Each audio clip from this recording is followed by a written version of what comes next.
Have you found your calorie intake can be a little bit higher on a keto diet? Absolutely. Oh yeah, for sure. Calorie is just a calorie. No way in hell. Once you're in ketosis, I think a lot of the rules go out the window, and I don't believe that for a minute anymore. Because on a carb-based diet, I need to stay at 2,600, like pretty tight. For me, like 2,900, and I'm still trending down on weight a little. Welcome to Price Plow.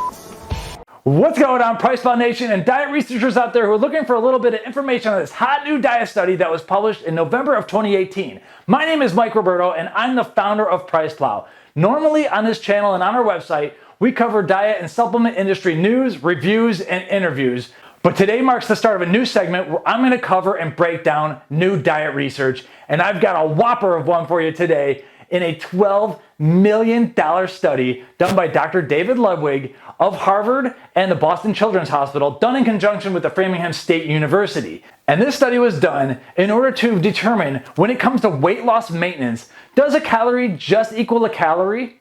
And does the carbohydrate-insulin model, which we'll get into, does the carbohydrate-insulin model have any legs? Long story short, it turns out that a calorie is not just a calorie, according to this study's results.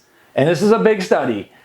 And the carbohydrate-insulin model not only has legs, but it's got huge legs. Now, before we get into the background of this study and all the results and all that, I'd like to first kindly thank VMI Sports for sponsoring us here. Basically, they have, and I have to say, they have nothing to do with the study. They don't know what I'm going to say here, any of that, but they kindly said that they would cover the editing fees and the time covered to make this video. So thanks to VMI Sports for making this possible. If you're interested, they do have a new keto supplement series coming out. I will be doing blood tests on it, so you can subscribe to the channel if you're interested. But thanks again to VMI for making this possible. Now let's get into the meat and potatoes of this. Maybe not so many potatoes, but now let's get into the meat and potatoes of the study. So as everyone knows, the obesity epidemic is in full throttle mode, and it has been since about the 1970s, and it seems to be increasing at an accelerating clip. So a lot of scientists and researchers have been asking, what have we been doing differently since the 1970s, and can we reverse it?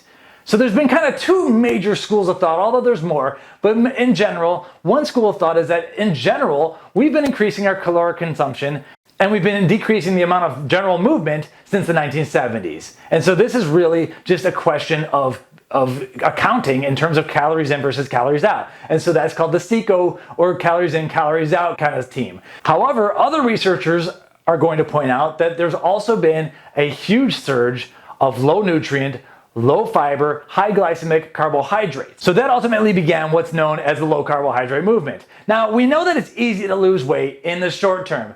With that, all you have to do is put yourself in a caloric deficit, move around a little bit more, and you are going to see weight loss. We've seen that time and time again with many different studies. The big question, and this has been a question since even longer, since like the 1950s, is how do we keep the weight off? And that's what this study was meant to attack. So this study was known as the Framingham State University Food Study, FS2, and it was meant to determine whether carbohydrates and insulin have anything to do with weight loss maintenance. I want to make sure that we're very clear that this is a diet maintenance study for 20 weeks after the weight loss was done. And we're trying to figure out where carbohydrates really fit into the picture. So the reason that dieting is so hard is because the body fights against the general caloric deprivation.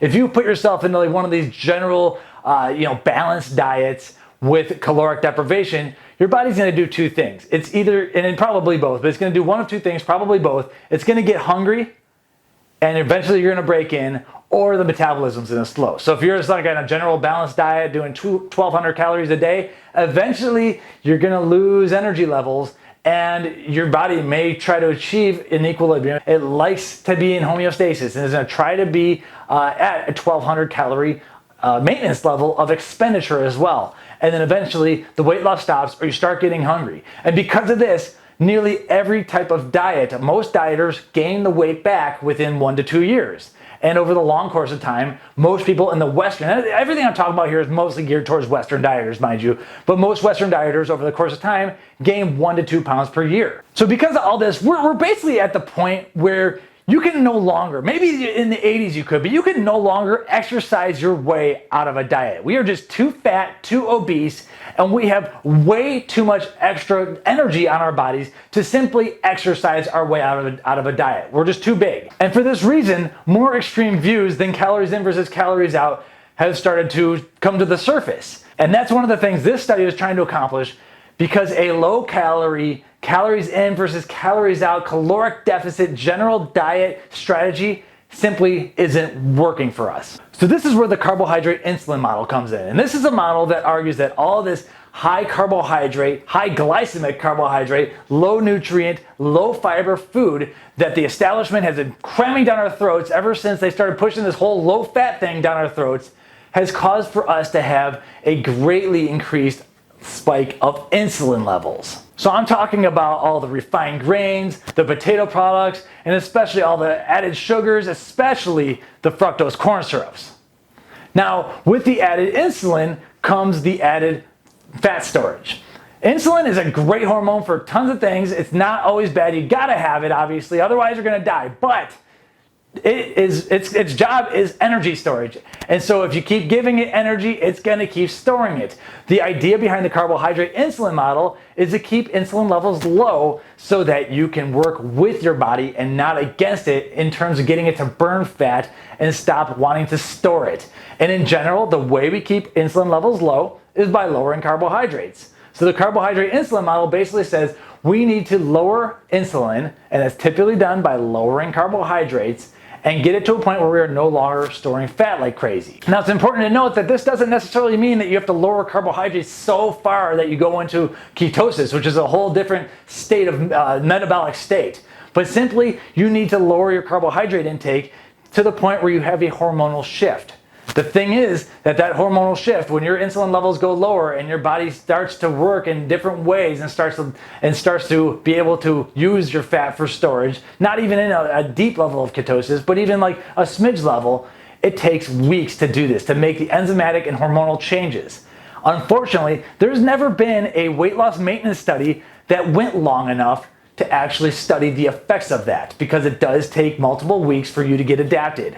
That is until now with this study. Now, with the financial help of the Nutrition Science Initiative, also known as NUSCI, Dr. David Ludwig and his team put together the mother of all free living diet maintenance studies. And now, when I say free living, it means that these participants were allowed to go and roam the streets. They were not locked up in a hospital ward or a prison cell or anything like that. But they had all of their meals provided for them, and that was all blinded, so that the researchers didn't know if they were getting the low-carb food or the high-carb food or any of that stuff. But they were free living, and that does allow for obviously a little bit of cheating and some dropping out. So all that is accounted for, and the question is, if we put them on either a low carb or a moderate carb or a high carb diet, do we achieve statistical significance, even accounting for high rates of cheating, which could possibly happen, because this is, once again, a free living study. It turns out that they certainly did achieve statistical significance. So the process began like this. They screened 1,700 people who wanted to join this study. Mostly it was like students, faculty, staff at Framingham State University. And I'm guessing they put out ads saying, hey, we're gonna give you free food for like half a year or whatever. And they also provided a stipend. So they interviewed 1,700 possible participants. They then enrolled 234 total participants, and they put them on a run-in diet of a pretty extreme caloric deficit. They calculated about how many calories they thought they needed, and then put them in deficit for 10 weeks. The goal was to lose 12% of their body weight within those 10 weeks, plus or minus 2%. So we're talking about 10 to 14% body fat loss. So basically, you're a 200-pound moderate, and these were moderately overweight people. If you're about a 200-pounder, you're now 180 pounds.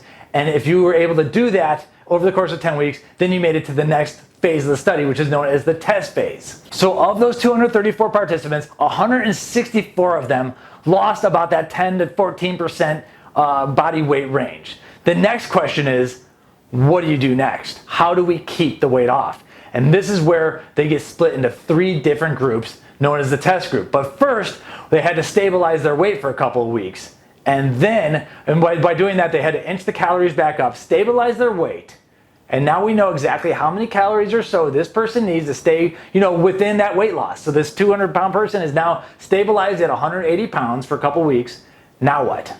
So the participants who have made it this far, we have 164 people, all getting their food provided for them. They're put into 3 different groups, and this is completely blind to the researchers. Basically, only the computers know who's getting what. And I'm guessing that, the participants started to figure out if they're in a high carb group just by the food that they were provided or whatever. But essentially what they did is they kept protein static. We know that protein has a thermic effect. And if you increase protein, you're going to be more satiated and your body's going to be a bit more thermogenic. So you've got to keep protein the same. All 3 groups had protein at 20% of their calories. However, you had a high carbohydrate group at 60% carbs, 20% fat. Then you had a moderate carbohydrate group at 40% carbs, 40% fat, 20% protein. And then you had the low carb group at 20% carbohydrates, 60% fat, 20% protein. Now note that low carb group isn't even almost definitely, unless they're a ketone producing machine or they're like an extreme athlete, they're most definitely not in ketosis. This is not a ketogenic diet. This is simply a very low carb diet. Let's just say it's definitely lower carb than your average Western dieter, pizza eating Western dieter. So it's a low carb diet, but this study probably could even have a 4th group that went even further with like a 5% carbohydrate diet, but that's not what we're even talking about here. This isn't even keto at all. So once again, all the food was provided for them, and this was done by the food service Sodexo. If you've ever worked at a corporation, they provide meals for lots of different corporations. They do meals for universities. This is a very, very large food service. They got their game down and everything. Of course, there are some variations between calories, and we can get into those arguments, but in general, this was a very, very well-controlled study as far as it can be with free-living individuals because, hey, they were able to roam the streets, they could go cheat if they wanted to, but with college students and even college faculty and staff, if they're being provided free food, chances are they're not going to want to spend more money on other food. But the possibility of cheating and non-adherence was definitely looked into. So that's one thing that we definitely have to talk about here. So what happened next with the results is where things get really crazy. So the goal here is to get these dieters in these 3 different groups to maintain their weight loss. 200-pound guy, now at 180 pounds, he needs to stay at 180 pounds plus or minus a couple kilos. So between like 176, 184 pounds, he needs to stay there for 20 weeks. Now this is where what would happen is if they would weigh him frequently, and this is a very large study because there's a lot of nurses involved, I'm guessing, a lot of support for getting people to stay adhered to the diet. But if they would come in a little bit light, they would start inching the calories up, but keep those ratios the same. If they would come in a little bit heavy, they would start lowering the calories. But of course, again, ratios stay the same. It's all about keeping the ratios the same. Now here in this video, we're talking a lot about the amount of calories that they're consuming, but the scientists, which is a little bit more rigorous, is that they were actually calculating the total energy expenditure. And we'll get into that a little bit later. And that was done using the doubly water method, which is the gold standard method of calculating how much energy is being expended. However, what's more important to us is the calories. And this is where the numbers get crazy. Comparing the low carbohydrate group to the high carbohydrate group, the low carbohydrate group was expending 250 more calories per day than the high carbohydrate group. So that's kind of the headlines that everyone's been talking about, is that the low carbohydrate group expends more calories than a low fat, high carbohydrate dieter. And that may well be good and all, and the scientists love talking about energy expenditure, but really what matters more to us, what matters more to us as dieters and as to Joe regular people, is the amount of calories consumed. So plainly put, low-carb dieters are able to eat more low-carb food in terms of calories than their high-carb counterparts, and to a very significant degree. Otherwise, they're going to keep losing weight. They had to keep adding more calories to the low-carb dieters. Otherwise, their weight loss is going to escalate.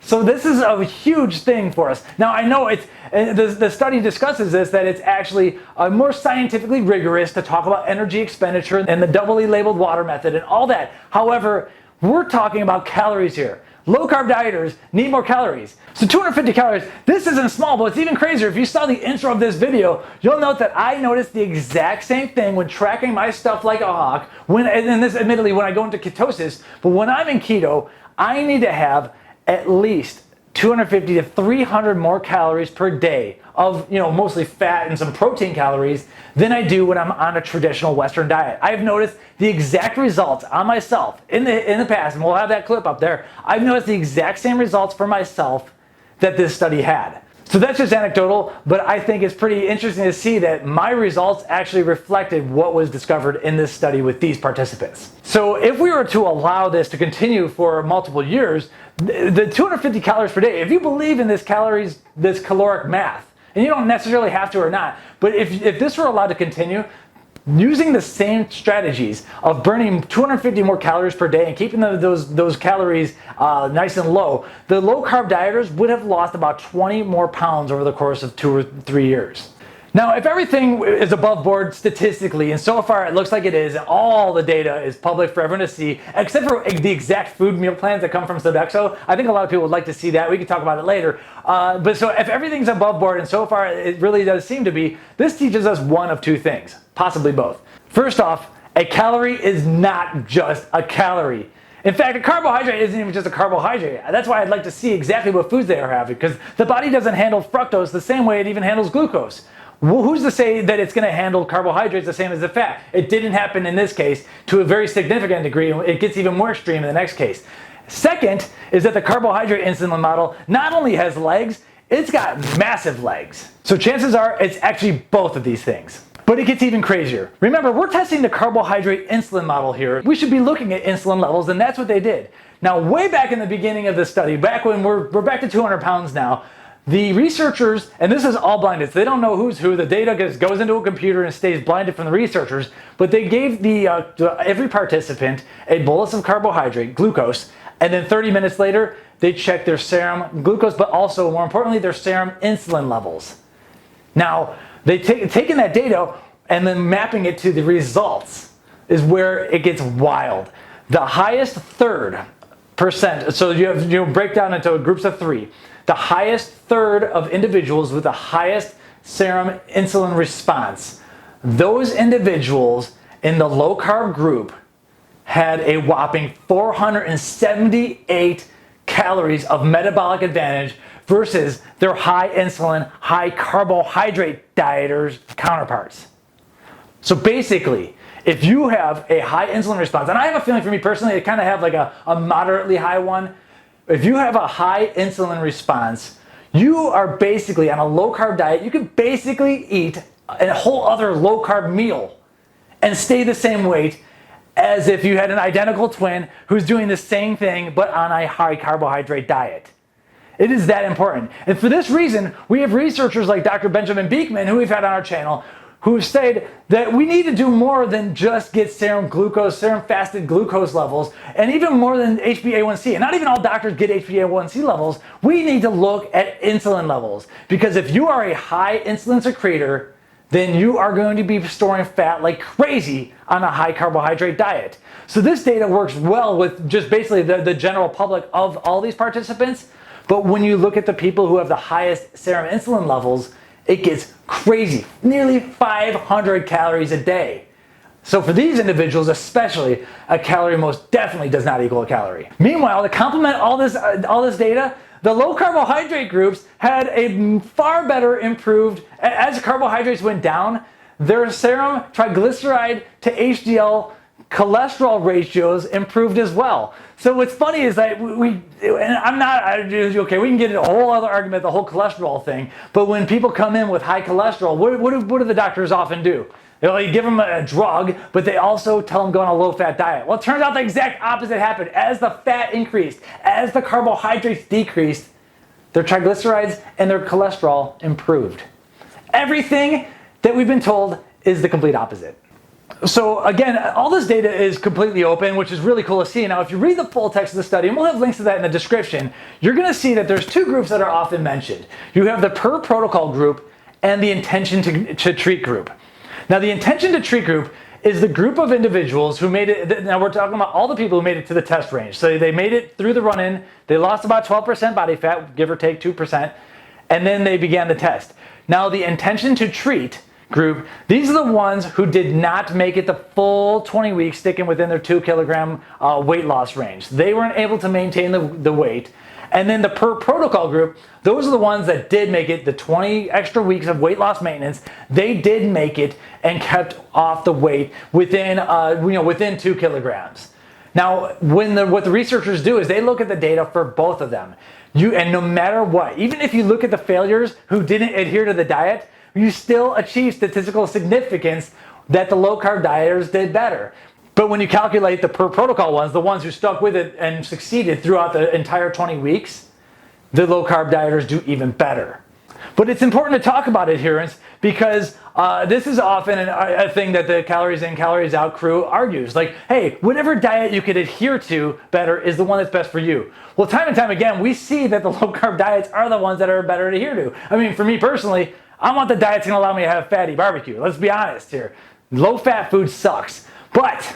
But in this study, what happened was that we actually got better adherence, and I'm not sure if it's statistically significant, but we did get better adherence with the low-carb crew. Out of everyone that made it to that test phase, and they made it past the run-in diet, we have 38 of 54 in the low-fat diet, the low-fat, high-carb diet. 38 of 54 kept the weight off throughout the next 20 weeks of maintenance, versus 43 out of 56 made it through on the low-carb diet. So we're basically talking about 70% adherence to 77% adherence. 7% difference, which over the course of a population, I think is very large. I'm not sure if it's statistically significant, but it's very large. And these are people who are getting food given to them for free in college. Like, if you can't adhere to a diet at that point, I think there's problems. But anyway, we need to look at what we can stick to.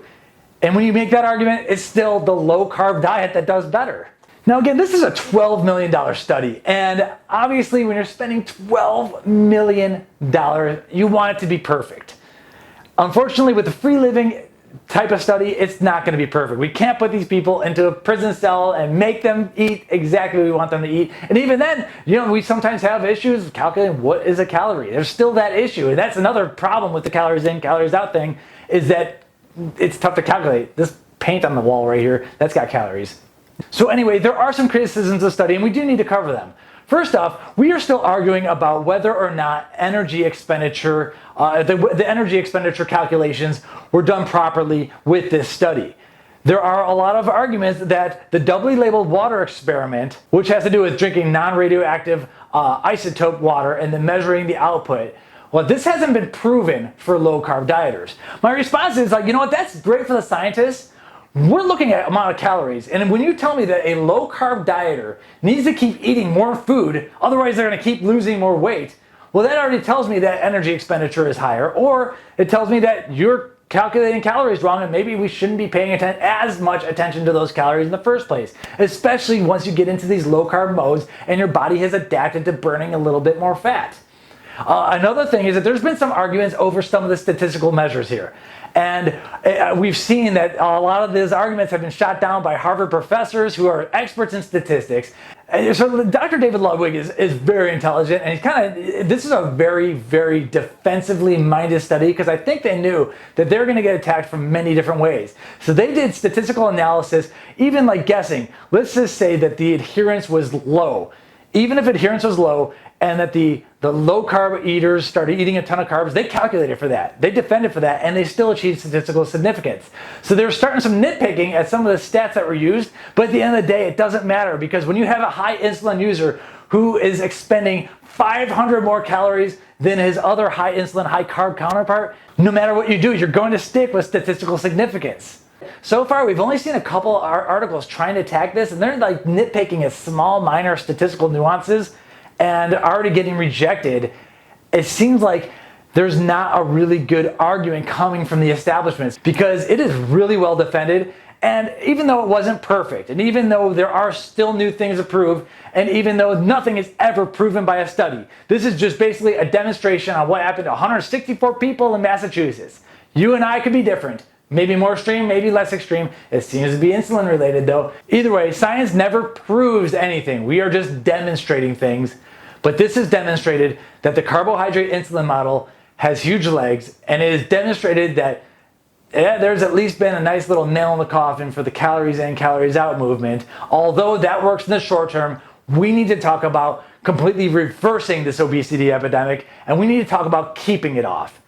And the people that are able to better keep it off, that adhere better, they're able to eat more while doing it, were the low-carb dieters. So once again, this is Mike Roberto, founder of PricePlow. I do have some more things to say here, maybe for another video where I'm not wearing a VMI shirt, and maybe I'll have a PricePlow shirt on. But overall, I think that this was a fantastic study that showed us a lot of things. So I'd like to thank VMI Sports again for making it possible. If you like this, then subscribe to the channel. We have more to talk about, and we have other companies that would love to talk about some of the new studies that have come out on protein and kidney safety and all that. We're still going to do supplement reviews and supplement news and have a lot of fun here on this channel. But this is the stuff that I want to talk about, the new diet research and how we can make it work for ourselves. And what we're learning here is that if you're going to the doctor, you should get your fasted insulin levels taken and compare it to the bell curve and see where you're at. And if you are a high responder, it might be time to lower the carbohydrates and see how that works.